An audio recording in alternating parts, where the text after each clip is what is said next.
زمونږ په وطن کې د جهاد والا خلک ډېر خلکو د جهاد نه انکار وکړي چې دا جهاد دا غلط و، جهاد غلط دی، غلط دی.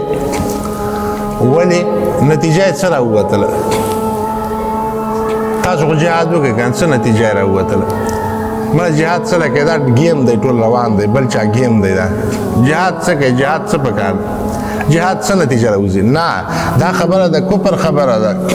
اسلام خبره دا ده چې زه به جهاد کوم، نتیجه چې هر شی راووته، نتیجې زه مکلف نه یم. ما ته الله دا نه وایي چې ته نتیجې ته وګوره، ما ته دا وایي چې ته به قتال کوې لیکون الدین کله لله، چې دین ټول د الله شي، نور که هغه شو که نه شو. زه په دې مکلف نه یم چې زه د نتیجې انتخاب وکړم، غم وکړم که نتیجه صحیح راوځي. د نتیجې تا ته څه پته ده چې نتیجه به صحیح راوځي که غلطه؟ دا نتیجه چې ده دا الله جل جلاله ته معلومه ده، دا چې تر څو پورې هغه ټیم یې نه راغلی تر هغو پورې پته.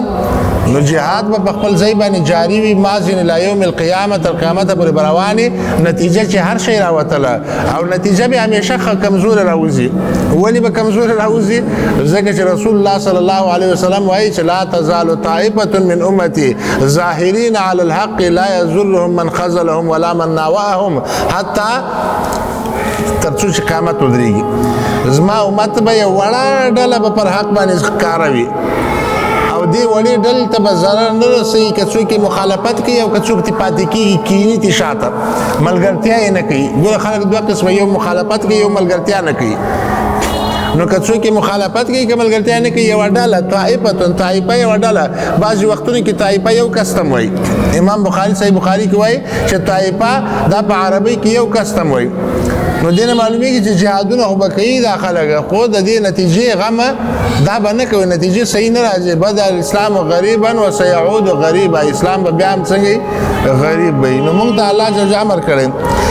یا یو سړي رسول الله صلی الله علیه وسلم ته وویله ول یا رسول الله دا مونږ چې کوم عملونه کوو دا اوس نتیجه ورکوي که نه؟ نتیجه یې مخکې نه معلومه ده. دا چې کوم عملونه مونږ کوو دا به اوس نتیجه ورکوي که نه؟ نتیجه یې د مخکې نه معلومه ده چې کومه نتیجه ورکوي. رسول الله صلی الله علیه وسلم ورته وویل نه، مخکې نه پته ده چې کوم ورسېږو. رسول الله صلی الله علیه وسلم ورته وویل لا، دا خبره دې غلطه ده، کل میسر لما خلق له، الله ټولو ته هغه لاره اسانه کړې ده چې د کومې نتیجې دپاره الله پیدا کړی دی. که د جنت دپاره سړی الله پیدا کړی هغه ته جنت عمل اسانه کړي، که د جهنم دپاره پیدا کړی هغه ته جهنم عمل اسانه کړي. نو چې تا ته وایي چې ته لمونځ کوه، روژه نیسه، زکات ورکوه، حج کوه او ته دا کارونه کوې او تا ته اسانه وي، نو ته باید په ځان باندې خوشحاله سې چې الله جل جلاله دې ته اسانه کړی یم. دا نتیجه لکه چې راکوي راته. بله خبره ده چې نتیجه خو هملته رسول الله صلی الله علیه وسلم وایي چې یو سړی به عمل د جنتیانو کوي چې یو لیش پاتې شي، هغه ځای کې به کتاب رامخکې شي، بیا به دی کوم خوا روان شي.